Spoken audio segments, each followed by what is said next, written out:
भूलें। मैं आज की इस नशिस्त की शुरुआत करता हूँ। आज को इस नशिस्त के हमारे मेहमान खुसूसी जो होंगे जनाब असलम कुरैशी साहब हैं, मेरी उनसे गुजारिश है कि वो हमारे साथ में तशरीफ और बहुत ही एहतराम के साथ, इंतहाई इज्जत के साथ, मेरे दिल में बड़ी उनकी रिस्पेक्ट है, जनाब डॉक्टर जितिन उधमपुरी साहब ये आज प्रिजाइड करेंगे, वो भी तशरीफ। हमारे बीच आवाज़ की एक बहुत बड़ी फनकारा बैठी हैं, जिनकी गज़लों ने, जिनकी गायकी ने न सिर्फ हमारे मुल्क में ही हमारा नाम रोशन किया, हमारे जम्मू कश्मीर का, बल्कि बैनुल-अक़वामी सतह पर हमारा सर फ़ख्र से बुलंद हुआ और इतनी बड़ी गूंज उठी कि हमें तारीख पर फ़ख्र रहेगा कि इतनी बड़ी फनकारा इस धरती पर मौजूद थी। मेरी मुराद सीमा अनिल साहिल साहिबा से है, वो भी हमारे साथ हवाले सदारत में तशरीफ है। अब मैं मुल्तमिस होने जा रहा हूँ उस अदीबा से, उस फनकारा से, उस शायरा से जिसकी किताब की आज रस्म रुमाई तकरीब है। मेरी मुराद शमा परेसी साहिबा से है, जिनका भी नाम है, मुझे लगता है कि मुझे इसी नाम से उन्हें पुकारना चाहिए, वो भी हवाले सदारत में तशरीफ रखें। एक अदीब के लिए इससे बड़ी खुशी का दिन और कोई नहीं होता जिस दिन उसकी किताब का इजरा हो, यानी वो एक तारीख रकम करने जा रहा होता है, ख्वाह वो शेर का मैदान हो, नसर का हो, सहाफ़त का हो, तारीख का हो। किताब हम होंगे कल नहीं होंगे, ये कोई ज़मानत नहीं, लेकिन किताब 2-4 सदियों तक हमारे पिछले जो काफ़िले हैं उनके साथ रही। अब तो उस 2-4 सदियों की बात भी नहीं, अब तो हज़ारों साल तक किताब सफ़र करेगी, इसलिए कि हम साइबर स्पेस से आगे बढ़ के जो ये सदी है इस वक्त टेक्नोलॉजी की, इंटरनेट की, हम उसमें जी रहे हैं, जहाँ एक लफ्ज़ भी लिखा हुआ कहीं ज़ाया नहीं हो सकता। तो इससे पहले कि किताब की रस्मी रुनमाई करें हम, लेकिन मैं अपने दोस्त डॉक्टर जितिन बसोत्रा साहब से गुजारिश करता हूँ वो आज यहाँ तशरीफ़ लाएँ और इस किताब के हवाले से लिखा हुआ अपना पर्चा पेश करें। डॉक्टर बसोत्रा साहब। शुक्रिया डॉक्टर शर्मा जी। मंच, सादर मंच से आगे जाऊंगा। ये जो गज़ल संग्रह आज जिसका विमोचन हो रहा है, जब मैंने इसे पढ़ा, ये बिल्कुल उर्दू में है, लिपि हिंदी है, तो बहुत सारे शब्द शायद मेरी भी समझ में नहीं आए और कुछ ऐसे शब्द हैं जिनका मैं शायद उच्चारण भी ना कर पाऊँ, क्योंकि मैं संस्कृत का विद्यार्थी रहा हूँ और फारसी के शब्दों का उच्चारण करना थोड़ा मेरे लिए मुश्किल होगा। बहरहाल गज़ल संग्रह रश्मि एक समीक्षात्मक अवलोकन। गज़ल के इतिहास पर दृष्टिपात करें तो हम पाएंगे कि गज़ल का जन्म लगभग 1000 वर्ष पूर्व ईरान में हुआ और वहाँ की फारसी भाषा में इसे लिखा गया। ऐसा माना जाता है कि स्तुति गान से ही यह विधा जन्मी है। राजा महाराजाओं की शान में स्तुति गान किए जाते थे। शायर लोग अपनी आजीविका चलाने के हेतु शासकों की मिथ्या स्तुति में इसे गाते थे और विलासी राजा उस झूठी स्तुति को सुनकर प्रसन्न हो जाया करते थे। मदिरा, कबाब और सौंदर्य के साथ साथ राजा लोग कसीदे भी सुनते थे। भोग विलास की बातें उन्हें अच्छी लगती थीं। महिलाओं के सौंदर्य के वर्णन से राजा खुश होते थे, तो शायर लोग उनके सौंदर्य का वर्णन अपनी गज़लों में करते थे। वह चाहकर भी जनता के दुख दर्द को बयान नहीं कर पाते थे, तो तब गज़ल का अर्थ ही रमणियों के लावण्य का वर्णन करना हो गया। यहीं पर इसका छंद शास्त्र अर्थात बहर वजन के नियम बने जो फारसी में थे।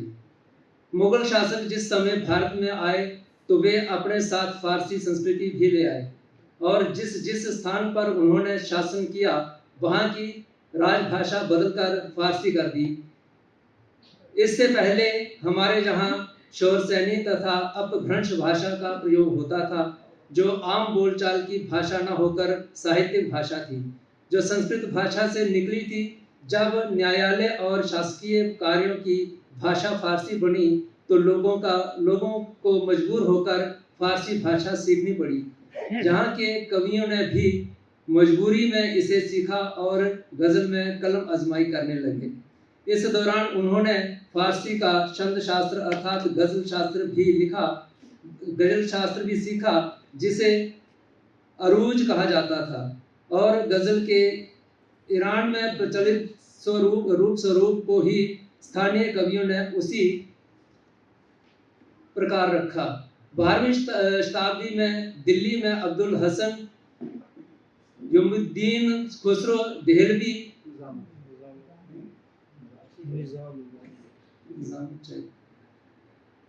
1253-1325 ने पारिपाटी से हटकर साहित्य को खड़ी बोली या आम बोली जो उस समय दिल्ली के आसपास बोली जाती थी में लिखा, किंतु वह फारसी के भी एक प्रसिद्ध विद्वान थे। उन्होंने हिंदी में अनूठे प्रयोग किए। उस समय की उस भाषा को खुसरो ने हिंदवी नाम दिया। यहीं से आधुनिक साहित्य का जन्म हुआ और आम भाषा में भी साहित्य सृजन होने लगा।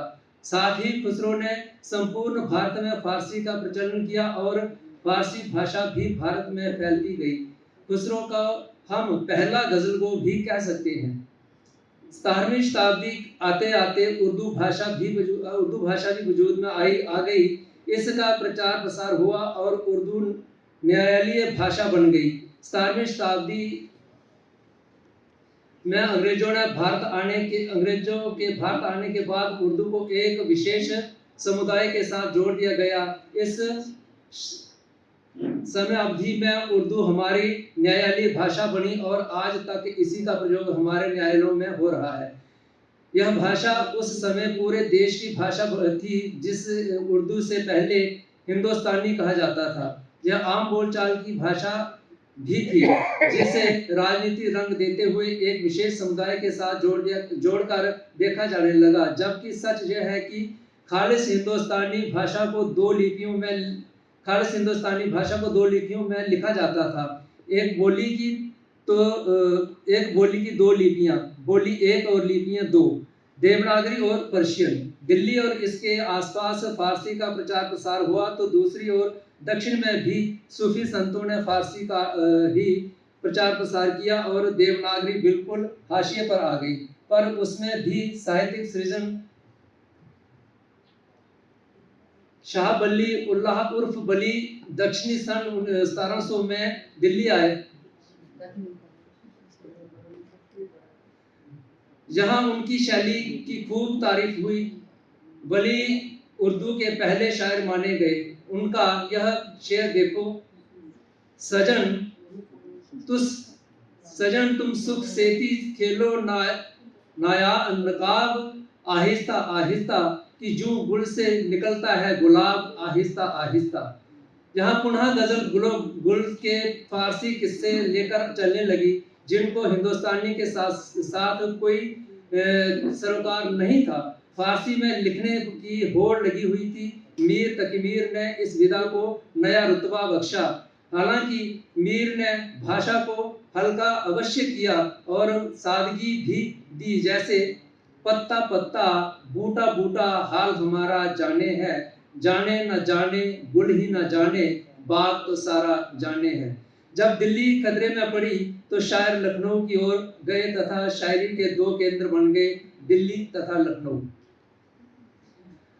पर जहां दिल्ली में सूफी शायरी हुई, वहां लखनऊ में गजल विलासता और इश्क का अभिप्राय बन गई।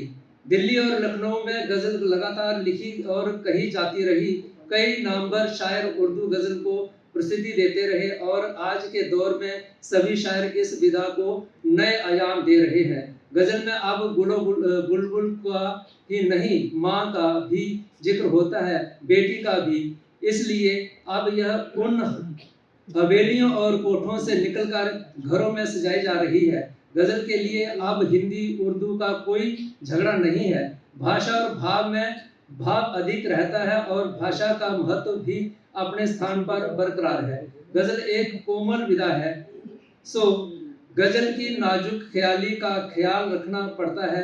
दुष्यंत के यह शब्द देखें, उर्दू और हिंदी अपने अपने सिंहासन से उतरकर जब आम जन के मध्य आती हैं तो उनमें भेद कर पाना बहुत कठिन होता है। मेरी नीयत और प्रयास यही रहा है कि इन दोनों भाषाओं को अधिक से अधिक समीप ला सकूं, इसलिए मैंने गजलें उसी भाषा में लिखी हैं जो मैं बोलता हूं। अनकोट। इस प्रकार हम देखते हैं कि उर्दू के साथ साथ हिंदी साहित्य में और विशेषतः काव्य विधा में गजल लिखी जाने लगी और हिंदी में जरा से फेरबदल के साथ उर्दू बहरों को ही गजल के शब्द शास्त्र का आधार बनाया गया, पर हिंदी तक आते आते गजल में सामाजिक मुद्दों को भी विशेष तौर पर ध्यान में रखा जाने लगा। गजल के इस संक्षिप्त इतिहास के आलोक में आइए रश्मि गजल संग्रह की गजलों पर एक दृष्टिपात करें। श्रीमती छम्मा भलेसी जी का गजल संग्रह रश्मि सन 2022 में प्रकाशित हुआ। इस संग्रह में 98 गजलों को संकलित किया गया है। शम्मा भलेसी की इन गजलों में एक ओर प्यार के रंग बिखरे हैं तो दूसरी ओर प्यार में तड़पते मनों का चित्रण भी देखा जा सकता है। समाज में व्याप्त कुरीतियों पर से पटाक्षेप भी इनके बहुत सारे शेरों में किया गया है। अधिकतर गजलें प्रेम के बिरहा पक्ष को दर्शाती दिखती हैं। प्रकृति चित्रण, तीज त्योहारों और धर्म संबंधी विषयों को भी इन गजलों में उभारा गया है। आपसी भाईचारे और सौहार्द का संदेश भी कई शेरों में शायरा ने दिया है। दर्द, पीर, वफा, उल्फत, मोहब्बत, हसरत, शमे फरोजा, खौफ आदि शब्दों का प्रयोग औसतन शेरों और गजलों में किया गया है। उर्दू फारसी शब्दावली की भरमार इन गजलों में देखी जा सकती है। गजल निगारी में प्रयुक्त होने वाली बहरें भी उर्दू फारसी की ही हैं। कहीं कहीं पर लंबी बहर तो कहीं छोटी बहर में गजलें रची गई हैं। छम्मा जी का मानना है कि प्यार की डगर पर जब पांव अग्रसर होते हैं तो फिर मार्ग की कठिनाइयां भी उन्हें अवरुद्ध नहीं कर पाती। कठिनाइयों की परवाह किए बिना पांव निरंतर आगे बढ़ते चले जाते हैं। मन में अपने प्यार को पाने की चाह लिए यह शेर देखें। उजलत में थे कदम ये मोहब्बत की राह में, परवाह ही नहीं की कभी रास्ते के खार की। दो प्यार करने वाले हमेशा अपने प्यार को पाने और उससे मिलने की कोशिश में रहते हैं। चांद और चकोर का प्रेम भी जगत प्रसिद्ध है। चकोर हमेशा चांद की राह में आंखें बिछाए रहता है। अपने प्रियतम से मिलने की हसरत का वर्णन छम्मा भलेसी जी ने अपने शेरों में बड़ी खूबसूरती से किया है। शेर मुलाहिजा फरमाएं, देखें चकोर रास्ता सदियों से चांद का, देखें चकोर रास्ता सदियों से चांद का, मिलने की उसके दिल में है ख्वाहिश तो देखिए, और हसरत भी है जो दिल की गुजारिश तो देखिए, दीदारे यार की है सिफारिश तो देखिए। दर्द उन्मान से छम्मा जी ने अनेकों शेर लिखे हैं। बिरहा का दर्द तो इन शेरों में भरा पड़ा है। अपने महबूब की याद में तड़पता मन कभी याद की कहानी बनकर तो कभी आंख का पानी बनकर उभर आता है। दर्द को बयां करते ये शेर देखें। फिर लगे दुखने जख्म नासूर ये, दर्दों में है राह रवानी दर्द की, और ये कतारें पलकों की भीगी रहें, है मिली उससे निशानी दर्द की। छम्मा जब अपने गम की कहानी लिखने बैठती हैं तो उनकी कलम दर्द की तर्जुमानी करने लगती है। शायरा के अल्फाजों में देखिए, उतरी गम की दास्तां कागज पे है कि कलम ने तर्जुमानी दर्द की कलम ने तर्जुमानी दर्द की।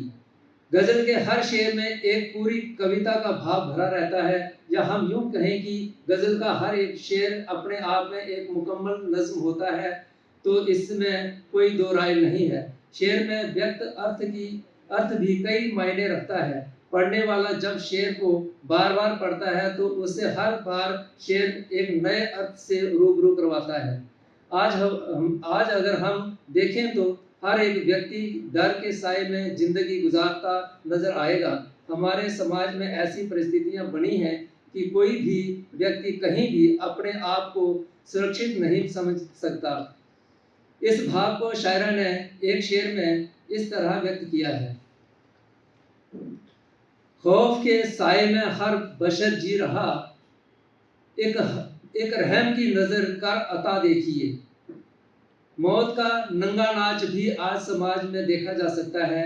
इंसानी जिंदगी की कोई कीमत ही नहीं रही है। आदमी लाशों के ढेर लगाने से भी पीछे नहीं हटता। शेर देखें, ढेर लाशों के हर जहाँ मिलेंगे जहाँ, ढेर लाशों के हर जहाँ मिलेंगे जहाँ, रक्स करती है हर सू कज़ा देखिए। एक जमाना था जब आज की तरह के साधन उपलब्ध नहीं थे। प्रेमी प्रेमिका अपने प्यार का इजहार खतों के माध्यम से करते थे, किंतु कोई इन खतों को न देख ले वरना बदनामी हो जाएगी, इसलिए खतों को हमेशा छुपा कर रखा जाता था। इस भाव की तर्जुमानी करता शम्मा का यह शेर देखें। सबकी नज़र से इनको छुपाए रखे थे हम, सबकी नज़र से इनको छुपाए रखे थे हमने जिक्र के खून से पाले तुम्हारे खत, और बदनामियों के डर से न जिक्र वफा किया, सो गीत में गजल में ही ढाले तुम्हारे खत। बिरहा बेला में हर श्रृंगार, खुशियां, हंसी मजाक सब कुछ फीका लगता है, और जब महबूब पास हो तो पतझड़ में भी बहार का एहसास होता है। बिरहा की इस चरम स्थिति का वर्णन देखें। झुमके, बिंदिया, झूमर, कंगन और हिना हाथों की, गजरा गजरा मुरझाया, खामोशी ओढ़े पाम की पायल है। जैसे कि पहले कहा कि चम्मा ने उर्दू बहर को ही रश्मि संग्रह में अपनाया है। इनमें लंबी और छोटी बहरों का भरपूर इस्तेमाल किया गया है। छोटी बहर का यह शेर देखें, जुल्फ की कैद से रिहा कीजिए या मुझे पास ही रखा कीजिए। और लंबी बहर का यह शेर देखो, समझाया लाख दिल को कि बेहतर है भूलना, भूला उसे ना कविशें करने के बाद भी। कभी भूला, मैंने पहले कहा था कि उर्दू का उच्चारण शायद मैं ढंग से ना कर पाऊँ। कवि, शायर या लेखक कोई भी हो, आखिर वह भी इसी समाज का बाशिंदा होता है। समाज में होने वाली हलचल का असर उसके दिलो दिमाग पर पड़ता है।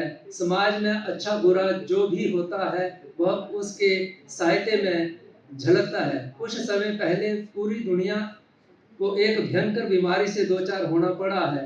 कोई भी देश या व्यक्ति इस बीमारी से अछूता नहीं रहा। तत्कालीन साहित्य में इसका जिक्र हुआ है। छम्मा भलेसी ने भी इस विषय को अपनी गजलों में स्थान दिया है। कोरोना से संबंधित यह शेर देखें, भला क्या भेजी तूने आसमां से, निगलती जा रही जो जिंदगी है, और लगे हैं ढेर लाशों के जहां पर, उठाए कौन ये दुख की घड़ी है। सियासी विषय को भी शायरा ने अपने संग्रह में तरजीह दी है। आज के नेता लोग अपनी कुर्सी को बचाए रखने के लिए किसी भी हद तक जा सकते हैं। इस तरह के कई उदाहरण हमें रोज मीडिया और समाचार पत्रों से मिल जाते हैं। इस विषय पर कई शेर देखे जा सकते हैं। एक शेर देखें, हकीकत बस छुपाई जा रही है, फकत कुर्सी बचाई जा रही है, या सियासत हो रही है अब कफन पर कि एक एक सांस बेची जा रही है। छम्मा भलेसी अपनी संस्कृति से भी जुड़ी हैं। अपने तीज त्योहारों की जानकारी वह रखती हैं। ईद हो या होली, वह किसी भी त्योहार को नहीं भूलती। जहां उसने अपनी गजलों के लिए अनेकों सामाजिक और राजनीतिक विषय चुने हैं, वहीं पर तीज त्योहारों पर भी अनेकों शेर कहे हैं। यह उदाहरण देखें, नफरतें दिल से सारी भुला ईद में, सबको गले से लगा ईद में, और सबकी तुझको लगेगी दुआ ईद में, तू यतीमों को खाना खिला ईद में। और बहुत ही खूबसूरत और इंतहाई मदल्लल अपना मकाला पेश कर रहे थे डॉक्टर रतन बसोत्रा साहब। दर हकीकत गज़ल में ख़वातीन का बहुत बड़ा रोल रहा है। क्लासिक गज़ल में जाएं जब आप, ख़ासकर तो नवाब ज़ियाई बेगम से इनकी तारीख शुरू होती है और फिर ये चलते चलते बहुत ज़ोरा निगाह, फिर मीना कुमारी, तन्हा चांद, फिर परवीन शाकिर, और ये बहुत एक लंबा सिलसिला है जिन्होंने आलमी उफ़क़ पर शायरी को लेकर अपनी न सिर्फ धाक जमाई बल्कि अनमिट नकूश भी छोड़े। मैंने बहुत से ख़वातीन के कलाम पढ़े हैं और ख़ासकर आलमी लेवल पर ज़ाहिर है एक बहुत अच्छा एक सिलसिला उन्होंने कायम किया, एक तारीख़ कायम की है। लेकिन नए दौर में परवीन की शायरी से बहुत मुतासर हुआ। मज़ामीन तो अलबत्ता उसके कलाम में बहुत बड़े नहीं हैं, लेकिन शायरी का जो स्ट्रक्चर है, जो लबो लहजा है शायरी का, वो लामिसाल है। यानी ऐसी ऐसी चीज़ें मिलती हैं कि लगता नहीं है कि 35 साल की उम्र में इस तरह की शायरी भी हो सकती है। जैसे आप ये यकीन नहीं कर सकते कि मंटो जो है 45 साल की उम्र से पहले बेहतरीन फिक्शन को लपेट जाएगा, या दिया शंकर नसीम 35 साल की उम्र में गुलजार नसीम जैसी बाकमाल मसनवी लिख जाएंगे। ये ऐसे कुछ बहुत जैसे मजाज है, यानी वो भी 40 से पहले इतनी खूबसूरत शायरी कर जाएगा, ये मुमकिन नहीं लगता था। लेकिन जब हम चीज़ें पढ़ते हैं तो उसमें कुछ चीज़ें ऐसी मिल जाती हैं कि जिसमें अपनी काविश का बहुत कम हिस्सा रहता है। शायरी को मैं कुलियतन अताई चीज़ समझता हूँ, इसमें रियाजत और मेहनत का बहुत कम हिस्सा होता है। लेकिन ज़रूरी तो है कि आप जानें, जो कुछ आपने कहा है इसकी समझ आपको होनी चाहिए। लेकिन शायरी का नज़ूल जो है या इसका वरूद जो है, ये जब होती है तो ये इसमें आपकी अपनी कोई काविश शामिल नहीं है। परवीन के 2 शेर देखें आप कि बिछड़ा है एक बार तो उसे मिलते नहीं देखा, इस ज़ख्म को हमने कभी सिलते नहीं देखा। कांटों में घिरे फूल को चूम आएगी लेकिन तितली के परों को कभी छिलते नहीं देखा। तजर्बा देखिए शेर में क्या है। और फिर आगे देखें कि यक लख गिरा है जड़ें तक निकल आई, जिस पेड़ को आंधी में भी हिलते नहीं देखा। तो गज़ल का जो सिलसिला है, जो है मामला जो है, या आप यहाँ जाइए या हाफिज़ शिराज़ी के यहाँ चले जाइए, वहाँ भी गज़ल में हाफिज़ साहब के ख्यालात कैसे भी हों, वो तो बहुत लोगों ने उनसे एतराज़ात किए हैं कि ये चीज़ गलत है, ये सही है, ये है, ये है। लेकिन जो शायरी का कमाल है वहाँ पर, जो दरिया निकलते हैं, जो चश्मे निकलते हैं वहाँ से, जो आबशार बहते हैं, वो अहले ज़ौक़ आदमी नहीं पढ़ सकता। अगर पढ़ेगा तो उसकी छाती फट जाएगी। यानी इतना कमाल है वहाँ पर, और इतनी मुजज़नी है ख्यालात की, बलागत की, मज़ामीन आफरीदी की, नफ्से मज़ामीन की, सहरे मुमतना की। ये शायरी के बहुत सारी चीज़ें होती हैं। कौल नकल भी एक शायरी का एक वस्फ़ है जो बहुत कम लोग इस्तेमाल कर पाते हैं। हाफिज़ के यहाँ वो भी है, वो कहाँ से मिलेगा। जो गज़ल है, शायरी की सभी फार्में बहुत अच्छी हैं, मैं समझता हूँ नज़म भी बहुत अच्छी है, बहुत नज़में कही गई हैं, लेकिन जो कमाल गज़ल में है, और कोई शख्स अगर गज़ल अच्छी कहता है और जिसने कही है, वो बहुत प्यारी चीज़ है। और शायरी में गज़ल जो है अव्वल दर्जे में शुमार होती है। शमा बरेसी साहिबा ने ये मश्क बहुत कामयाब तरीके से की है। मैंने खुद इनकी शायरी पढ़ी है। सबसे पहले इन्होंने किताब मुझे दी थी। मुझे यकीन नहीं था कि मैं सोच रहा था कि शायरी बस दीवान छपते हैं लोगों के, किताबें छप जाती हैं और फिर कोई पढ़े ना पढ़े वो कोई इशू नहीं है, राइटर का भी उसका भी नहीं, बस किताबें दे दी, नाम लिख कर तो चल जाता है कि आगे वो जो जिसको दिए वो जहाँ मर्जी रखे, फेंके, जो मर्जी करे। इन्होंने किताब दी, मैंने वैसे ही नज़र लगाई तो मुझे लगा कि ये शायरी न सिर्फ जानदार है बल्कि शायरा को शेर कहने पर पूरा दर्क हासिल है। आपको तो पढ़ेंगे आपको अंदाज़ा हो जाएगा कि कितना खूबसूरत मजमूआ कलाम है। तो मैं इनको मुबारकबाद पेश करता हूँ ऐसी शायरी के लिए, और हमें फ़ख्र इस बात का है कि हमारे अदबी काफ़िले में कच्ची शायरा का जो है वो इजाफा हो। मैं ऐवान सदारत से ये इल्तमास करता हूँ कि वो आज पहले इस किताब की रस्म इजरा जो है उसके मरहले को अंजाम दें। जनाब उधमपुरी साहब से, जनाब असलम कुरैशी साहब से, और मैं अमीन सीमा साहिबा से कि मेरी गुजारिश है किताब रखी है और इसको जो है वो इसका जो है इजरा करें, इसकी नकाब कुशाई करें इस किताब की। सारे आगे के साथ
अक्सर मैं देखता हूँ हमारे अरबी काफिलों में ये बहस बहुत चलती है कि ये ज़बान इसका लफ्ज़ है, ये उसका लफ्ज़ है। लफ्ज़ तो किसी के नहीं होते, ज़बानें भी किसी की नहीं होती।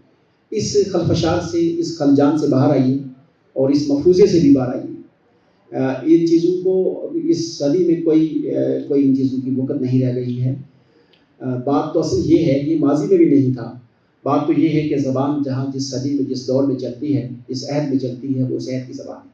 एक दो मिसाल दे दूँ आपको कि संस्कृत ज़बान जो है एक ज़माने में इंटरनेशनल ज़बान ही नहीं थी, बहुत रिच ज़बान थी।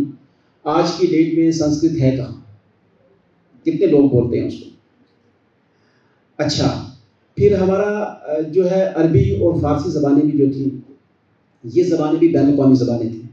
हमारा जो रियासत का जो आर्काइव है फ़ारसी ज़बान में है। आज इस वक्त फ़ारसी कहाँ है? तो कहने से मुराद ये है कि वक्त की ज़बान तो वक्त की है और लफ्ज़ भी वक्त के हैं।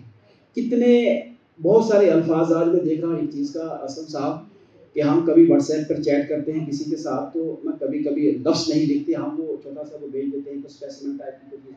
कोई रो रहा है तो आंसू आ रहे हैं, तो कोई दुखी है तो उसकी आंखें निकली हुई हैं बाहर। ये क्या है? ये लैंग्वेज है। हम लफ्ज़ नहीं लिखते हैं, हम वो चीज़ें एक्सप्रेस कर देते हैं और ये भी एक ज़बान बन रही है।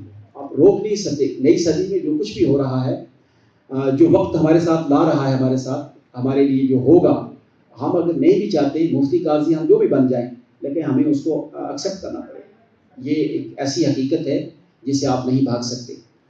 तो हमें बहुत खंदा पेशानी के साथ, खुले दामन के साथ, अच्छी मतलब सोच के साथ तमाम ज़बानों को अपनी ज़बानें समझकर उन ज़बानों के लिए काम करना चाहिए और उन्हें पढ़ना भी चाहिए, सीखना भी चाहिए। तो उन्हीं के लिए तो यही हमारी नई दौर की डिमांड भी यही है।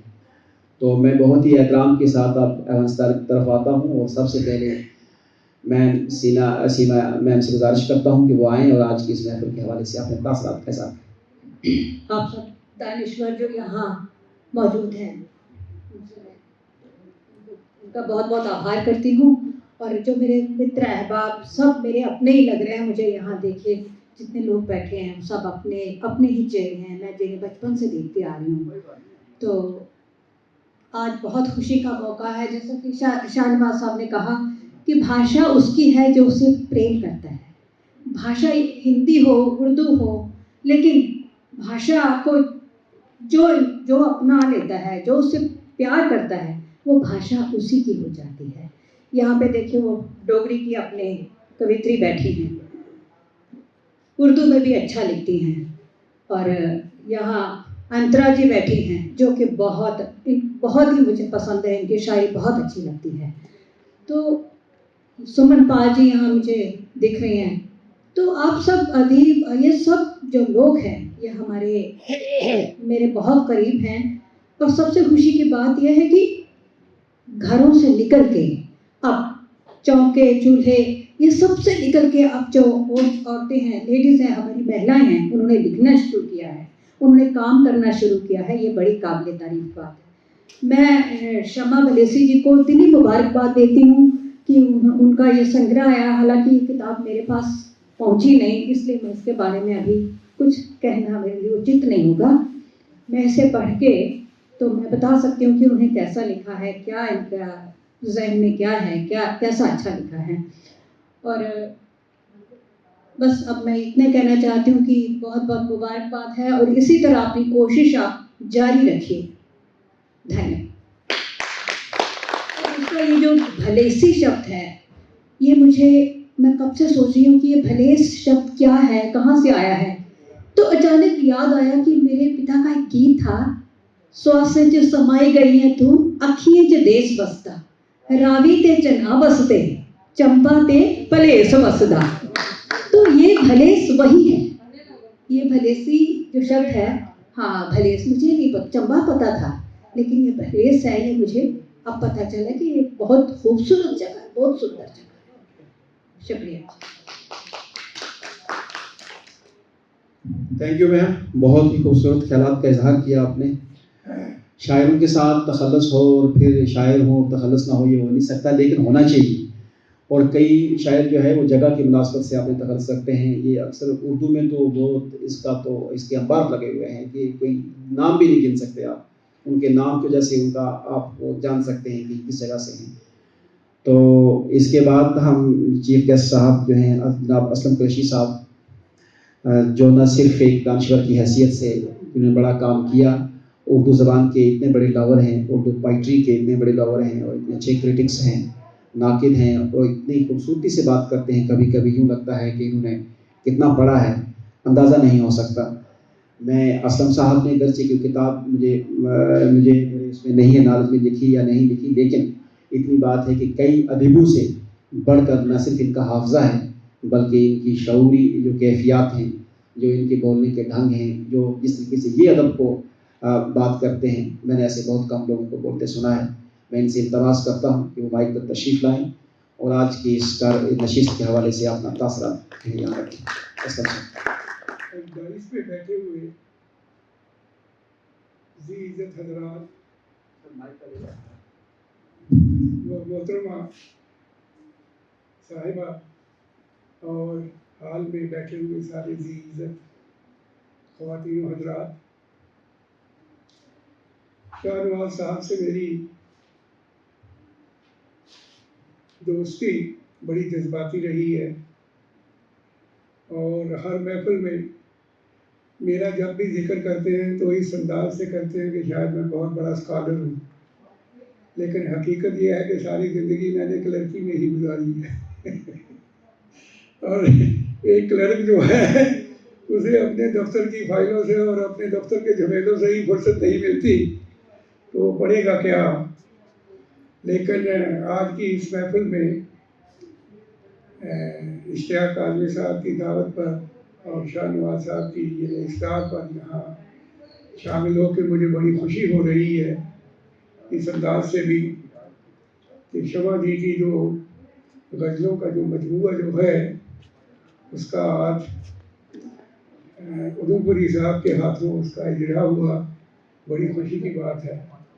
और ज़्यादा खुशी इस बात की है कि वादी चिनाब का खिता जो है वो अपनी अहमियत के अदबी अहमियत के एतबार से बड़ा अहम रहा है, लेकिन औरतों का उसमें जो कंट्रीब्यूशन है वो ना होने के बराबर था। और शमा जी की आज की ये महफिल जो है और उनकी शनाख्त जो है इस गज़ल के मजमूए की सूरत में वो एक बड़ा खुशाइंद लम्हा है और हमें इस बात पर बड़ा फ़ख्र हो रहा है कि हमारी मस्तूरात में से कुछ मस्तूरात ऐसी भी हैं जो अपने पुराने सकाफती माहौल से बाहर निकल कर अपने ख़यालात और अपने एहसासात और जज्बात जो हैं उनकी तर्जमानी करने में मर्दों से पीछे नहीं है। एक्चुअली इनकी गज़लों का मजमूआ जो है वो मैंने देखा नहीं, और फिर मेरी बदकिस्मती ये है कि ये हिंदी में थी, तो शाहनवाज साहब ने बिल्कुल दुरुस्त फरमाया कि हर ज़बान जो है वो हमारी ज़बान है।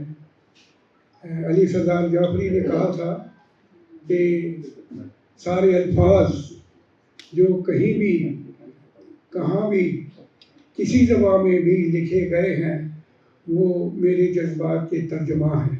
तो ये है कि हिंदी हो, उर्दू हो, फारसी हो, इंग्लिश हो, पर्शियन हो, ये सारे ज़बानें जो हैं ये हमारी मुश्तरका मीरास है, और इस मीरास की हिफाजत करना जो है पढ़े लिखे लोगों का, पढ़ी लिखी मस्तूरात का फ़र्ज़ अव्वलीन भी है। मैं अभी इनसे ये कह रहा था कि ये इनसे पूछिए कि इनके ख़ामद क्यों नहीं इस महफ़िल में शामिल हुए, तो शमा जी फरमाने लगी कि शायद प्रोटोकॉल की वजह से। तो इस सिलसिले में मैं इनसे ये अर्ज़ करना चाहता हूँ कि हिंदुस्तान की जदीद तारीख़ में जो केरला के जो हमारे सुप्रीम कोर्ट के जो चीफ जस्टिस रहे हैं, उनका नाम मैं भूल रहा हूँ, वो इतना मल्टीलिंगुअल स्कॉलर थे कि जिसका कोई अंदाज़ा नहीं। और अभी हाल ही में यानी हमारे एक सुप्रीम कोर्ट के यानी जज जो हैं वो रिटायर हुए हैं, उनके बारे में मैं कभी पढ़ रहा था कि वो इतनी ज़बानें जानते थे और इतनी ज़बानों के यानी वो माहिर थे कि सुप्रीम कोर्ट जो थी वो उनकी उस लियाकत पर फ़ख्र करती रही। तो प्रोटोकॉल जो है वो अदब के मयार से या अदब की बुलंदी से ज़्यादा बुलंदतर नहीं है। प्रोटोकॉल जो है वो ये है कि अपनी बीवी की जो पजीराई जो है वो किस ढंग से की जाए और कितनी की जाए। तो मुझे ये एहसास रहेगा कि शमा जी अपने ख़ामद को मेरे ये अल्फाज जो हैं दोहराती रहेंगी और ये ज़रूर उनको कहेंगी कि प्रोटोकॉल जो है वो सकाफ़त के यानी नुक्ता नज़र से इतना ऊंचा नहीं जितना कि कल्चर है, जितना कि अदब है। तो मुझे एक वाक़या याद आ रहा है कि उस्ताद बड़े ग़ुलाम अली ख़ान साहब हिंदुस्तान और पाकिस्तान के बड़े सगीर के बड़े गाने वालों में से थे। तो था तो उनका यानी पटियाला घराना, लेकिन ज़्यादा उम्र उन्होंने लाहौर में गुजारी। तो जब पाकिस्तान जब बना तो कराची के रेडियो स्टेशन से उन्होंने वो गाना गाया जिसके लिए बड़े मशहूर थी, याद पिया किया है। तो कराची स्टेशन में उस वक़्त ज़ुल्फ़िकार बुखारी साहब जो थे वो डायरेक्टर थे। तो उन्होंने जब ये गाना सुना तो गाने सुनने के बाद वो जब यानी रिटायरिंग रूम में यानी बैठे तो बुखारी साहब भी वहाँ तशरीफ़ ले आए। उन्होंने कहा, खान साहब आपने तो ये कहा कि याद पिया कि आए, और इसमें जो आपने ये भगवान का नाम जो लिया, भगवान की बजाय अगर आप खुदा का नाम ये कह के अगर इसको ये कहते तो पाकिस्तान के लोग जो थे वो बड़े खुश होते कि आगे उन्होंने भगवान का नाम हटा दिया और खुदा का नाम ले आए हैं इस गाने में। तो उन्होंने कहा मैं इस गाने को छोड़ नहीं सकता और इस गाने से जुड़ा हुआ मेरा कल्चर जो है मैं उसको कभी छोड़ नहीं सकता। मैं बेहतर है कि मैं हिंदुस्तान हिजरत कर जाऊंगा, लेकिन मैं अपने गाने को जो मैंने अपने उस्तादों से सीखा है इसको तोड़ मरोड़ नहीं सकता। तो अल्फाज जो हैं, कल्चर जो है, सकाफत जो है, उसकी बड़ी अहमियत है। और कल्चरल एकेडमी का सफ़र आजकल उजरत का कोई शेर इन्होंने सुनाया तो आजकल इनका सफ़र जो है बड़ी तेज़ी से गुजर रहा है। बड़ी खुशी की बात है।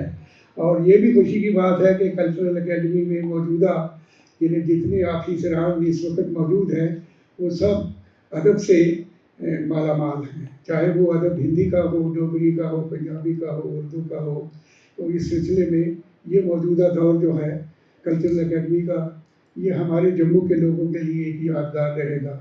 शमा जी की शायरी जो है उसको देख के मुझे यूँ मालूम होता है कि ये शायद नज़ीर अकबर आबादी से ज़्यादा मुतासर है।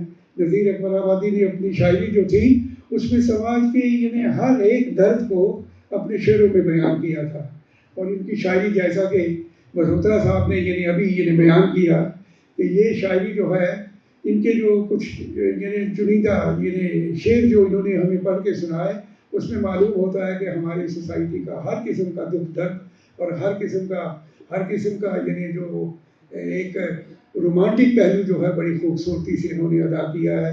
मैं इनको इनकी गज़लों के मजमूए पर मुबारकबाद पेश करता हूँ और उम्मीद करता हूँ कि ये अपना सफ़र जो है जारी रखेगी और प्रोटोकॉल की रुकावटें जो हैं वो इनकी वो इस सफ़र में हायल नहीं होंगी।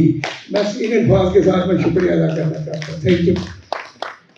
बहुत शुक्रिया असलम साहब, बहुत ही ज़रूरी ख्यालात का इजहार किया आपने, उर्दू अदब को लेकर भी और अदीबों को लेकर भी। अब हम इस महफिल या इस नशिस्त के सदर की तरफ आते हैं, जिन्होंने सारा अपना बनबास जो है वो अदब को दिया है। न सिर्फ कई किताबें लिखी हैं, कई मकालात लिखे हैं, बल्कि कई ज़बानों में भी लिखा है और खूब दस्तरस से लिखा है, खूब महारत के साथ लिखा है और खूब पहचान के साथ लिखा है। उर्दू में भी इतनी खूबसूरत शायरी की है इन्होंने कि मुझे यकीन नहीं था कि ऐसी मुकम्मल शायरी और ऐसी गिरफ्त वाली शायरी जो है वो वाक़या ही इन्हीं के बस का रोग है। मेरी मुराद जनाब डॉक्टर जितिन उधमपुरी साहब से है, वो आएँ और आपने जो है प्रेसिडेंशियल रिमार्क्स जो हैं आज के इस नशिस्त के हवाले से यहाँ दें। इज़्ज़त माब डॉक्टर शाहनवाज साहब, जनाब कुरैशी साहब, सीमा अनिल सहगल साहबा और मेरे सब हम सफ़र दोस्तों साथियों, आज रश्मि जी की ताज़ा तरीन गज़लों का मजमुआ रश्मि का इजरा हुआ है। रश्मि हिंदी का शब्द है, किरण रोशनी देने वाली, सूरज की किरण। शायरी अगर अदब की जान है तो गज़ल शायरी की रूह है, जो दिल की गहराइयों तक उतरती है, जो एक अदीब व नकाद किसी नावल कहानी या तनकीदी मजमून में नहीं कह पाता, वो गज़ल का एक शेर कह जाता है। गज़ल का हर शेर अपने आप में मुकम्मल होता है और हर शेर का मजमून अलग से होता है। शायर अपनी शायरी को खूने जिगर से सींचता संवारता है। गज़ल में जहाँ भर की रंगीनियाँ सिमट आती हैं, गज़ल में हुस्न इश्क, प्यार वफा, लबो रुखसार, हिजर व विसाल, कलब व जिगर के दर्द कसक तड़प वगैरह का तज़किरा होता है। मगर आज बदले हालात में इश्क व हुस्न के साथ साथ फ़िक्र मुआश भी है। आज की गज़ल में गम जाना के साथ साथ गम दौरान भी शामिल है। गज़ल में आज हर तरह के मौजू मिलेंगे। गर जामो मीना साकी का जिक्र है तो वतन परस्ती, कश्मकश ज़िंदगी की तस्वीरें भी बखूबी मिलेंगी। गज़ल के एक शेर के दो मिसरे सब कह जाते हैं।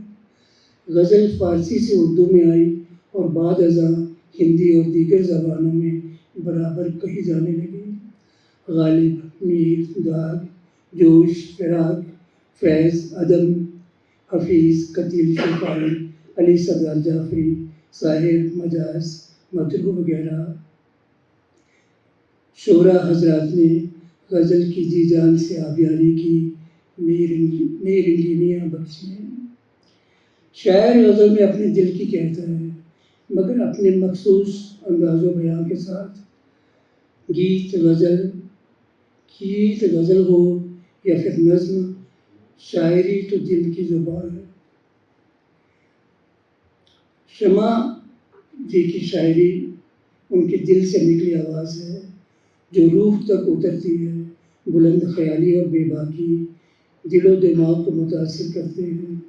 इनकी शायरी में जहाँ निखारे हुस्न और बांधपन है, वही दिल के तकाज़े भी शामिल हैं।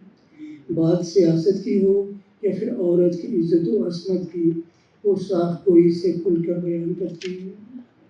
सियासत हो जहाँ भी बांटने की,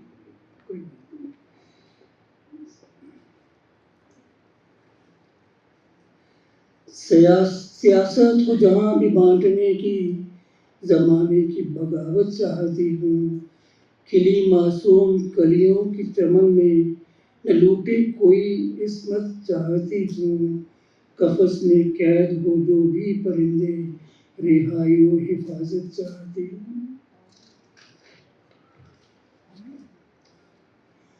वो अपनी यादों को संभाले हैं, दर्द दिल कह जाते हैं चंद पुराने खतूत।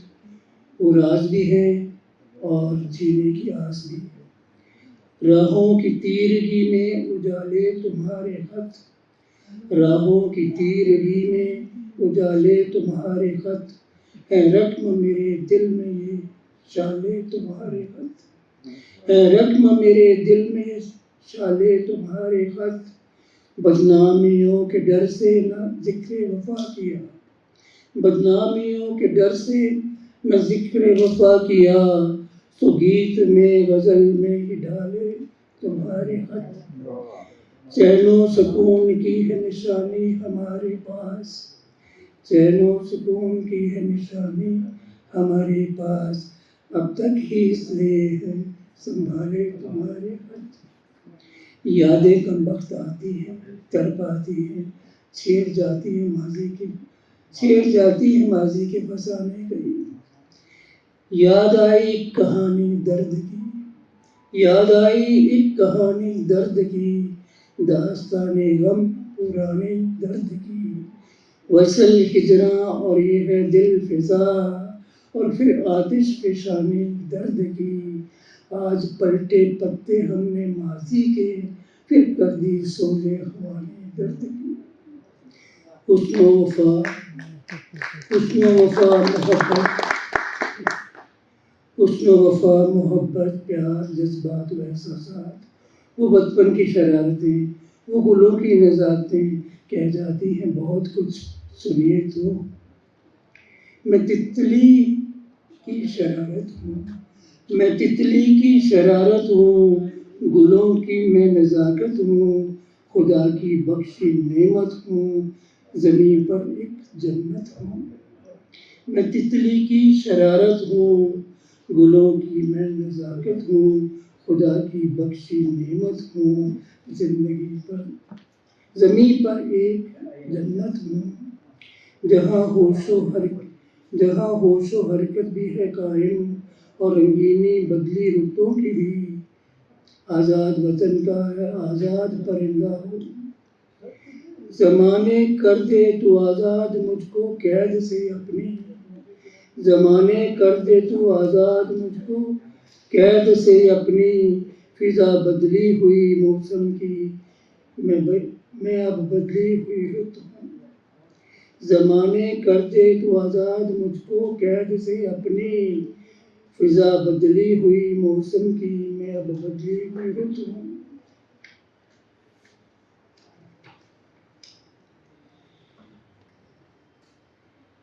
शम्मा की शायरी जहाँ गमो दर्द की शायरी है, खुदी की शायरी है, वहाँ ज़िंदगी के वाक़यात भी है और ज़मीन व आसमान के मनाज़र भी।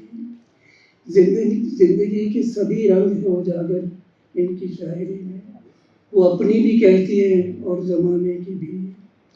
आपकी शायरी और निखरे और परवान चढ़े, मैं होनहार शायरा के लिए दुआ गो हूँ। आमीन। 21 मार्च 2023 को यूम आलमी शायरी है। 21 मार्च 2023 को यूम आलमी शायरी है। मैं आप सबको आने वाले इस खूबसूरत दिन के लिए मुबारकबाद पेश करता हूँ। डॉक्टर साहब बहुत ही खूबसूरत अंदाज में लिख कर अपने तासरात का इजहार कर रहे थे। कफस उदास है यारो, सबा से कुछ तो कहो, कहीं तो बहरे खुदा आज जिक्र यार चले। गालिब का एक शेर है कि खुश होते हैं पर वस्ल में यूं मर नहीं जाते, आई है शब हिजरा की तमन्ना मेरे आगे। तो गज़ल एक बहुत बहता हुआ दरिया है, इसके कितने सुर हैं, इसके कितने रंग हैं। हमें इस बात पर ये कनात नहीं करनी चाहिए कि जो कुछ हमने डिटेक्ट कर लिया, साबित कर लिया, बस यही है। नहीं, ये वो चीज़ें हैं जो हमारी पकड़ में आ गई हैं। एक ला इंतहा चीज़ें ऐसी भी हैं। ये कितना बड़ा बैर ज़हार है जिसके अंदर कोई अंदाज़ा नहीं कितना गहरा है। इस एतबार से मुग़ल पीरियड के फ़ारसी शायरों को आप लोगों को पढ़ना चाहिए। मैं तो हर शायर के लिए रिकमेंड करता हूँ कि उसे जी भर के अपने जो पुराने शायरी क्लासिक्स उनको जी भर के पढ़ना चाहिए। उससे बहुत चीज़ें मिलती हैं। यानी आपका मुताला बहुत वसी होना चाहिए। आप महज एक शायर हैं ये बात काफ़ी नहीं है। इसके साथ ये भी होना चाहिए कि आपके पास ज़हूरी, नज़ीरी और फैज़ी जैसे लोगों की दलीलें भी हों। आप हाफिज़ सादी को भी कोट करना जानते हो। आपके पास बेदल और गालिब तक आते आते मीर साहब की नुक्ता अफरीयाँ भी हों, और फिर हिंदी के बड़े शोरा की चीज़ें भी आपको पूरा पता होना चाहिए कि फ़लाँ जगह क्या लिखा गया और कैसा था। फिर यही तसलसल आते आते अगर आप मुनीर न्याज़ी, नासिर काज़मी तक चले आएँ, फिर उसके बाद बशीर बदर और क्या नाम है इनका, निदा फाजली तक भी अगर आप पहुँचेंगे तो आपके इल्म में इजाफा होगा और आपकी शायरी में पुख्तगी आएगी। ये ज़रूरी है कि हम गीत की मंजिलों में कहाँ कहाँ से गुजरे, गज़ल की सरजमीन पर हमने कहाँ कहाँ लैंड किया, और नज़मियात के सिलसिले में हमने कहाँ कहाँ से चीज़ें दरियाफ्त की और फिर क्या कहा। ये सब चीज़ हर शायर के लिए पढ़ना और उसे याद करना और फिर उन चीज़ों को अपने मद्देनज़र रखकर अपनी शायरी का सफ़र शुरू करना या उसे जारी रखना बहुत बहुत ज़रूरी है। मैं इन्हीं ख्यालात के साथ ऐवान सदारत से गुजारिश करता हूँ कि आप यहाँ तशरीफ़ रखें, नीचे बराजमान हों, ताकि हम शम्मा प्रेसी साहिबा की जो गज़लें कंपोज की, हमारे बहुत ही एक वो कहा है हमारे भाई हैं और बहुत ही नामवर गुलकार हैं हमारी धरती के, ना सिर्फ जिसने गज़ल की आबरू अभी तक बाकी रखी है गायकी में, बल्कि जिस किस्म की उनकी लय है, आवाज़ है, और हमने कोशिश की है कि उनको नित नित अकेडमी की महफिलों में बुलाया जाए ताकि इस तरह के लोग हमारे पास महफूज रहें। ये हमारे जम्मू कश्मीर के अवार्ड याफ्ता भी हैं और ख़ासकर गज़ल इनका बहुत अच्छा मैदान है और कई खूबसूरत बड़े शायर शुरा की गज़लें इन्होंने गाई हैं और लाजवाब गाई हैं, बल्कि ना सिर्फ हमारे जम्मू कश्मीर का नाम रोशन किया है बल्कि हमारे मुल्क का नाम भी इन्होंने रोशन किया है। तो मेरी मुराद दरवेश नगोत्रा जी से है, वो यहाँ स्टेज पर तशरीफ़ लाएंगे अपने साज के साथ और अपनी आवाज़ के साथ, और हम और आप सभी लोग उनकी आज इस खूबसूरत आवाज़ से भी और साज से भी मस्त और महसूस होंगे। फिर उसके बाद इस महफिल की अगली कार्रवाई जो है वो बयान की जाएगी। Thank you. मोहतरम जनाब डॉक्टर सत्यव्रत सर, असलम कुरैशी साहब, अब्दुल अजीज शहबाज साहब, इनका बड़प्पन है कि इस लायक समझते हैं।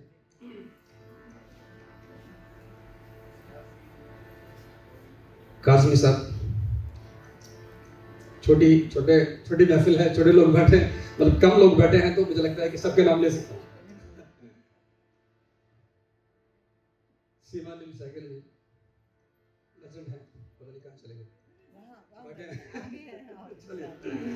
सुनने वाले हैं सारे, वही सर, वही मैं कर रहा हूँ, मतलब है ना, छोटा सा एक जो है ना शम्मा जी, शम्मा भलेसी, मैं इनको बहुत ही मुबारकबाद पेश करता हूँ कि इन्होंने उर्दू की इस नशिस्त में एक और एक गज़ल की एक किताब जो उनका इजरा हुआ, इसके लिए मैं मुबारक पेश करता हूँ।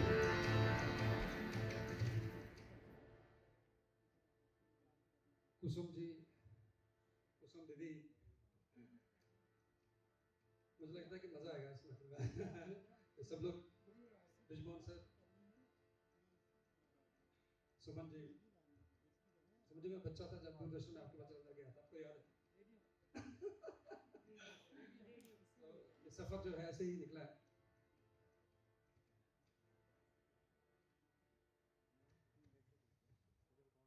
और उर्दू फरोगे वतन के प्रेसिडेंट, मेरे लिए बहुत ही खुशी का वायसे करना है कि जो है पेश करूंगा। मैडम फौजिया जी, जावेद राही साहब, बसोत्रा जी, यहाँ देखता हूँ, हमारी दीदी कठुआ से आई है, मतलब राग किरवानी पे मैंने गज़ल पेश बनाई है उम्मीद आपको पसंद आएगी।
अभिषेक तबला में मेरे साथ।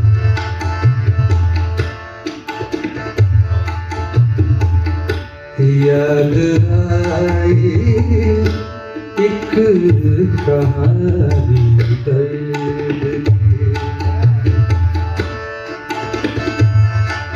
आज मैंने वो इलेक्ट्रॉनिक ऑर्केस्ट्रा नहीं रखा है, सिंपल तबला बाजा है। याद आई एक कहानी दर्द की, दास्ताने हम पुराने दर्द के, दास्ताने हम पुराने दर्द के। याद आई एक कहानी दर्द की।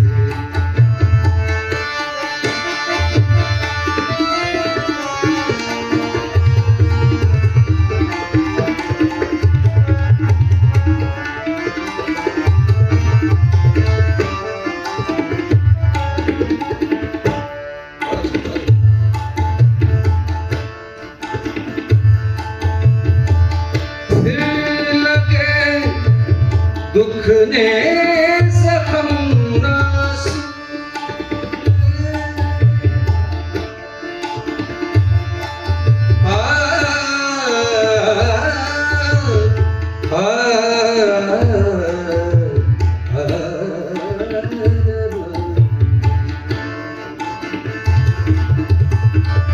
फिर लगे दुख ने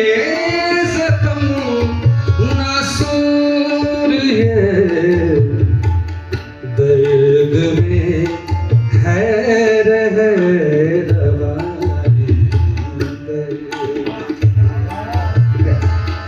दर्द में है रवानी दर्द की। दास्ताने हम पुराने दर्द के।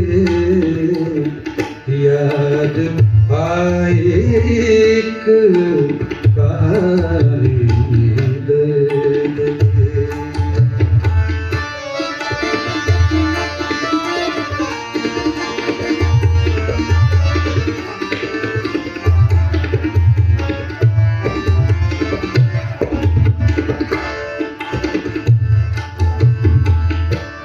ये कतारें पलकों की भीगे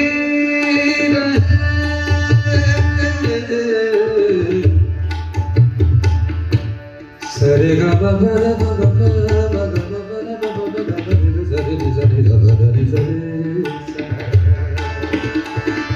ये कतारें पलकों की भीगी रहे है, मिली उनसे निशानी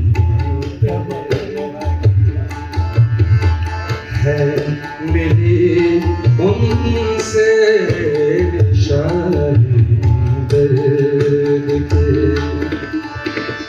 दास्ताने उन पुराने दर्द की याद आई एक कहानी दर्द की।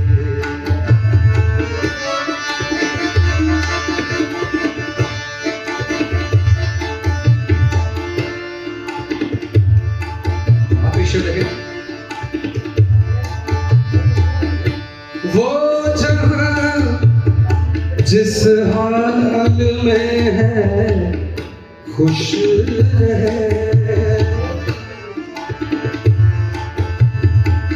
वो जहां जिस हाल में है खुश रहे, हम तो खुश हैं शाद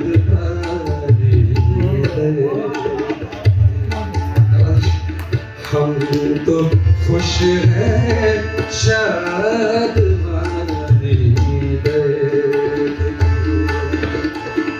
दास्ताने गम पुराने दर्द की याद आई एक कहानी याद आई एक कहानी दर्द की। दास्ताने गम पुराने दर्द की याद आई एक कहानी दर्द की।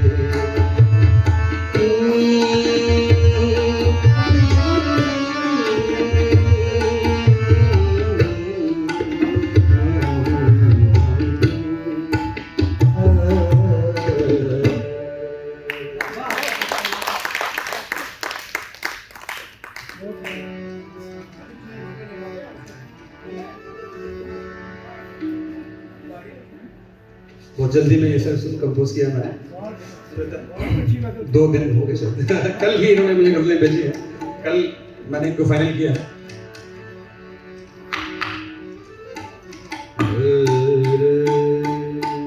चढ़ा वाला था बस, देख रहा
वो नहाए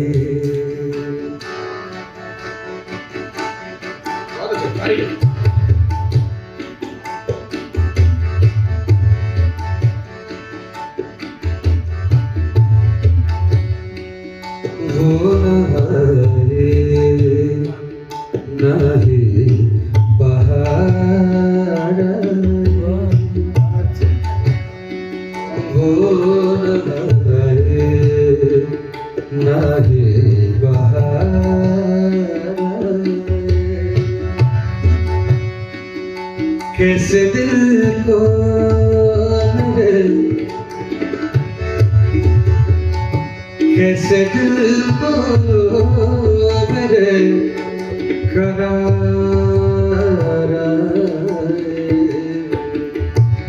वो नहीं बहार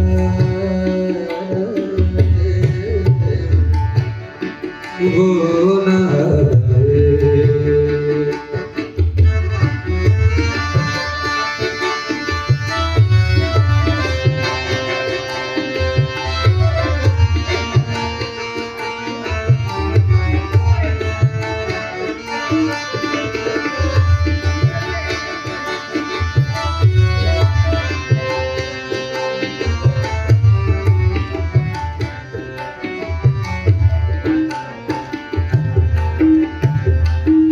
ये बात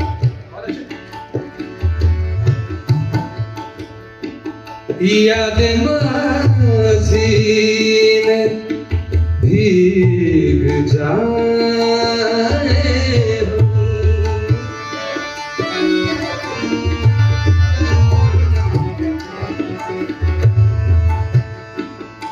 याद माज़ी में भीग जाए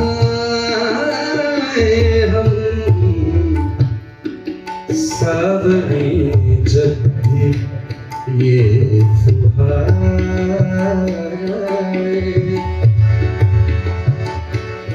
सावनी जब भी ये फुहार आए कैसे दिल को मेरे कैसे दिल को मेरे करार आए वो न आए आए बहार आए।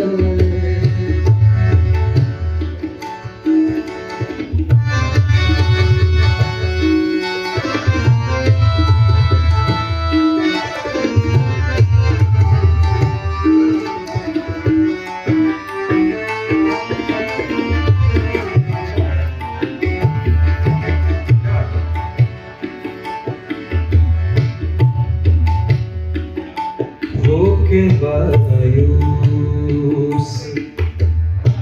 लौटती है सदा हो के मायूस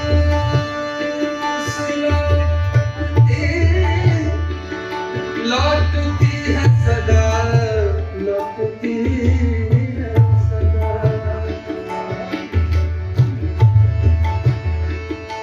हो के लौटती है सदा हम जहाँ भी तुम्हें पुकार हम जहाँ भी तुम्हें पुकार कैसे दिल को कैसे दिल को मेरे करार आए वो न आए।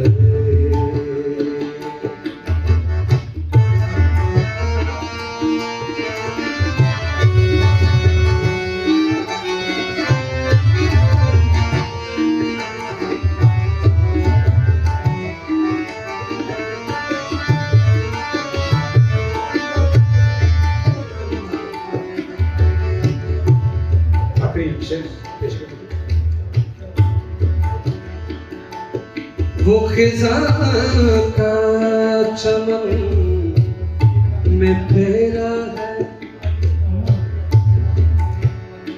सगना मगर गर सर लगा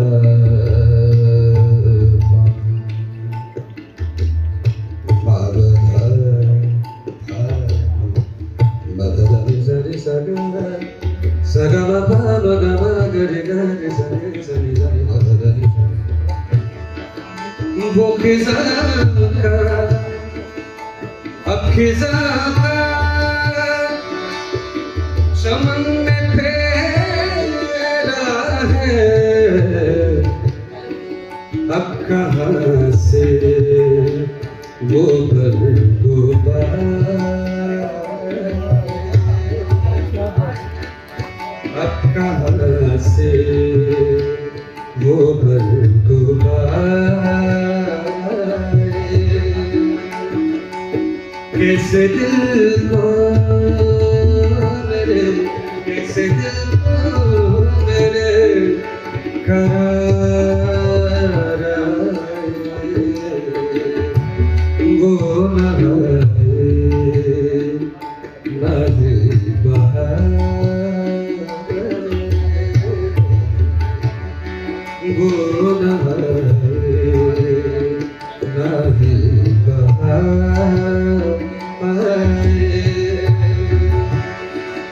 कैसे दिल को मेरे, कैसे दिल को मेरे करार आए, वो न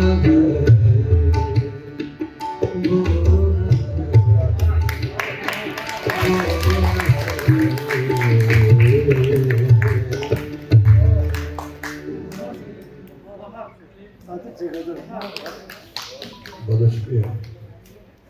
बहुत मुश्किल होता है जब सीमा जैसी बड़ी हस्ती यहाँ बैठी है। मतलब यदि हम आपको बहुत बचपन से सुनते रहे और आप आज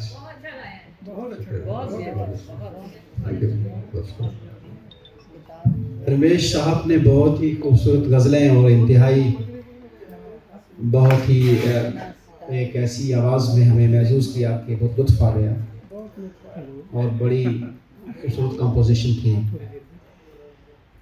आवाज़ वाकई ही गज़ल के लिए साज की ज़रूरत है और जो शेर गनायत एक सिफ्त है शेर की, जिस शायरी को ज़्यादा मौजू समझा गया है पुराने उस्ताद के दरमियान, उसकी सिफ्त यही रही है कि वो गाई जा सके, यानी वो साज और लय पर अगर उतर गई पूरी तो पुराने वक्तों में उसे आला शायरी में शुमार किया जाता था।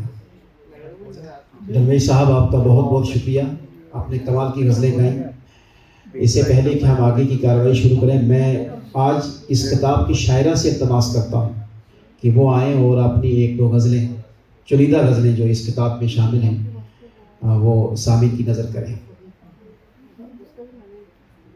मोहतरमा शर्मा गलेसी साहिबा से मेरी इस्तदा है कि वो माइक पर तशरीफ लाएं और अपनी 2-3 गज़लें पेश करें।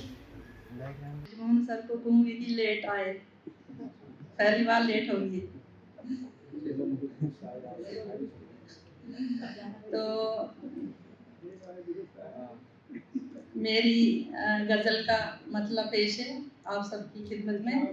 सबको मेरा प्यार भरा नमस्कार, आदाब। उधमपुर से भी मेरे कुछ पोइट लोग आए हैं, मैं इनकी बहुत शुक्रगुजार हूँ, तहे दिल से शुक्रगुजार हूँ मैं इनकी। तो गज़ल का मतलब पेश है। हसरत हमारी ज़ेरे पा करने के बाद भी, हसरत हमारी ज़ेरे पा करने के बाद भी, वो याद आया हमको यूं छलने के बाद भी, वो याद आया हमको यूं छलने के बाद भी। जलते रहे हैं लम्से तसव्वुर की आंच में, जलते रहे हैं लम्से तसव्वुर की आंच में, हम बेवफा यूं तुझसे बिछड़ने के बाद भी, हम बेवफा यूं तुझसे बिछड़ने के बाद भी। समझाया लाख दिल को कि बेहतर है भूलना, समझाया लाख दिल को कि बेहतर है भूलना, भूला उसे ना काविशें करने के बाद भी, भूला उसे ना काविशें करने के बाद भी। आया सुकून चैन दिले बेकरार को, आया सुकून चैन दिले बेकरार को, गलियों में उसकी लाख टहलने के बाद भी, गलियों में उसकी लाख टहलने के बाद भी। ता उम्र जिसकी याद में लिखते रहे गज़ल, ता उम्र जिसकी याद में लिखते रहे गज़ल, उसने खबर न ली मेरी मरने के बाद भी, उसने खबर न ली मेरी मरने के बाद भी। अपनी हदों में रहना ही हमको कबूल था, अपनी हदों में रहना ही हमको कबूल था, लेकिन फिसल गए यूं संभलने के बाद भी, लेकिन फिसल गए यूं संभलने के बाद भी। साए के जैसा साथ है यादों का काफिला, साए के जैसा साथ है यादों का काफिला, चाहा है तुझको तेरे बदलने के बाद भी, चाहा है तुझको तेरे बदलने के बाद भी। बहुत खूब माशाल्लाह। गजल का मतलब पेश है। अपनी बात भी करें, अच्छा, अपनी बात भी करें, गजल पढ़ लेते हैं। शुरू कैसे किया? हाँ, शुरू लिखने सारा कुछ अपने बारे में भी बताए ना। हाँ, बताना चाहूंगी थोड़ा सा। लिखने का शौक मुझे बचपन से था। बचपन में खाली मैं कविताएं लिखती थी, लेकिन जो मेरा शौक था वो कहाँ से शुरू हुआ, रेडियो पे एक प्रोग्राम आता था शेर हमारे गीत आपके, तो वो मैं शेर सुनती थी तो बड़ा अच्छा लगता था, इसलिए मैंने भी वो तुकबंदी शुरू की, थोड़ा थोड़ा लिखना। उसके बाद कोई अगर भाव उतर आए दिल में तो उसको कागज पे उतारती रही। लेकिन मैं ये बात यहाँ कहना चाहूंगी कि हमारी रामबन पोस्टिंग के दौरान वो जो डायरीज पे जो मैंने लिखा था वो सारी चीजें जो थी दीमक की भेंट चढ़ गई। और साथ में ये हुआ कि मेरे हस्बैंड ने कहते ये दीमक अंदर रहेगी, तो वो सारी जो डायरीज वगैरह थी वो जला दी जब तक मैं स्कूल से वापस आऊँ। तो वो मेरा अनमोल खजाना था। तो बाद में मैंने 8-9 सालों से मैं गजल पे काम कर रही हूँ, तो अब गजल में ही ज्यादा शौक है लिखने का। उसके बाद भी तो गजल का मतलब पेश है। वफा के ख्वाब सुनहरे सजाए रोया है, वफा के ख्वाब सुनहरे सजाए रोया है, ये दिल यूं प्यार की पींगे बढ़ाए बढ़ाए रोया है, ये दिल यूं प्यार की पींगे बढ़ाए रोया है। जमीन पूरी कहाँ उसके दिल की हम मांगे, जमीन पूरी कहाँ उसके दिल की हम मांगे, इकास गोशे की ये दिल लगाए रोया है, इकास गोशे की ये दिल लगाए रोया है। हयाते सफर कटा बस यही गुमा लेकर, हयाते सफर कटा बस यही गुमा लेकर, वो लम्हा लौटे, वो लम्हा लौटे वो भी लौट आए रोया है, वो लम्हा लौटे वो भी लौट आए रोया है।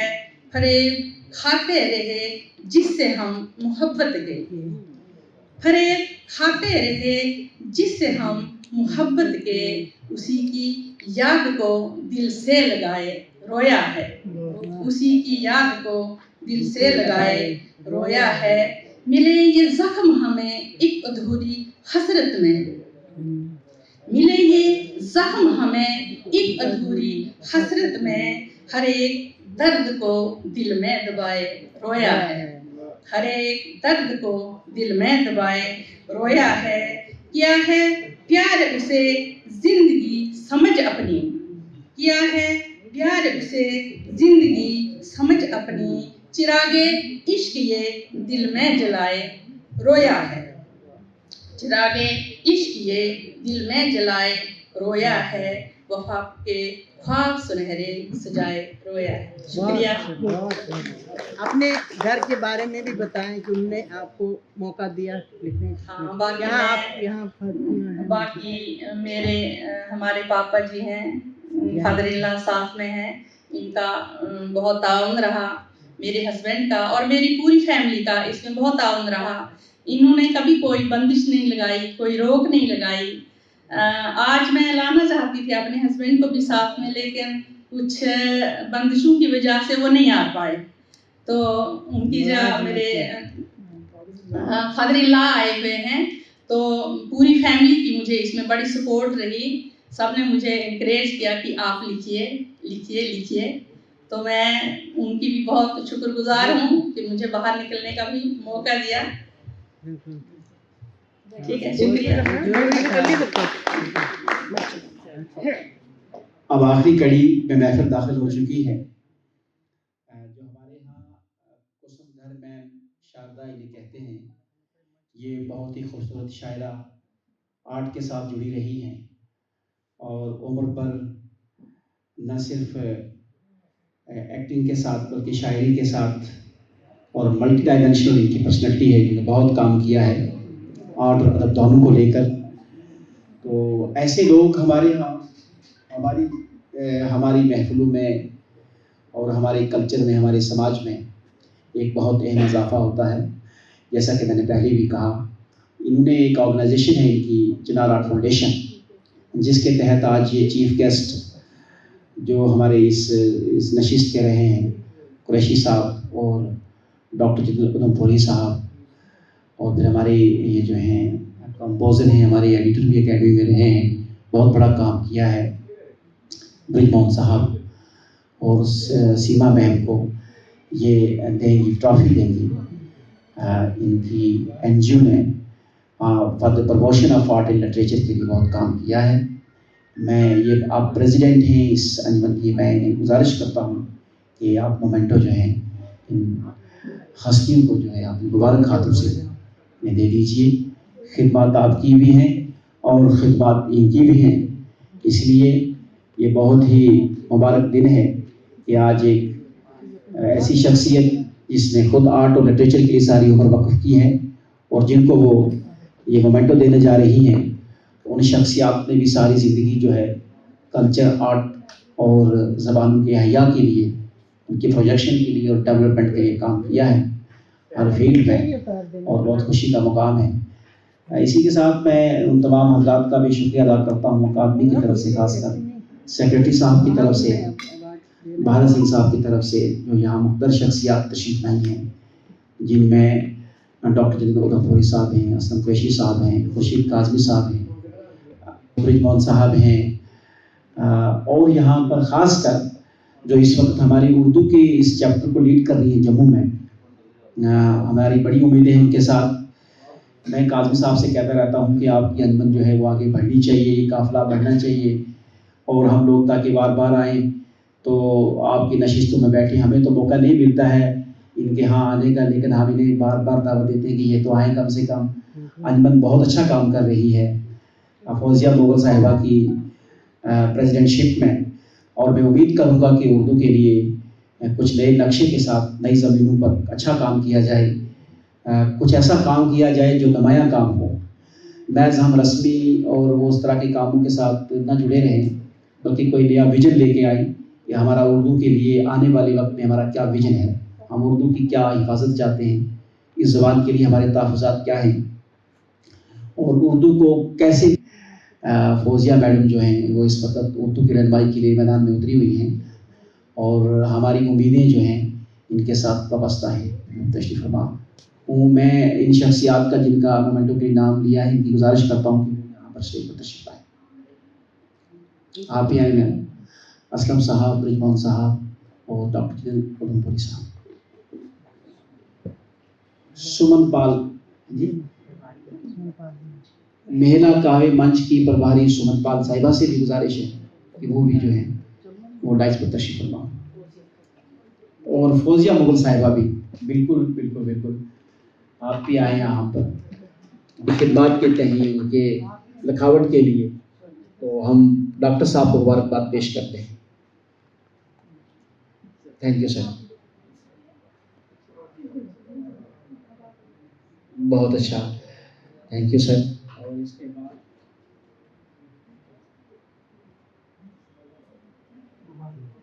इसके बाद जितना काम किया है इन्होंने, जो मुबारकबाद पेश किया, तालियों से इनका स्वागत कीजिए। इनको जो है बहुत हमारा डोगरी का बहुत तरफ से बहुत बहुत मुबारक हो दरवेश साहब आपको इस एजाज़ के लिए। अपने असलम कुरैशी साहब से गुजारिश करता हूँ कि उन्हें आज की इस नशिस्त के हवाले से गुलदस्ता पेश करें। तो कोतवाल साहब, आपको फ़ख्र होना चाहिए कि आपकी बहू ने बहुत नाम रोशन किया है शायरी की सरजमीन पर, और बहुत इस तरह की जो लोग होते हैं वो सिर्फ घर के लिए नहीं रहमत बल्कि पूरे इलाके के लिए बहुत बड़ी मुबारकबाद का मसला है। तो बहुत बहुत शुक्रिया सर, आप यहाँ तशरीफ़ लाए। आप इस एज में भी आपने बहुत यहाँ आने की जहमत की है, इसके लिए आपका तहे दिल से अकादमी भी ममनून है कि आप यहाँ तशरीफ़ लाए, और बहुत बहुत शुक्रिया आपका। Thank you.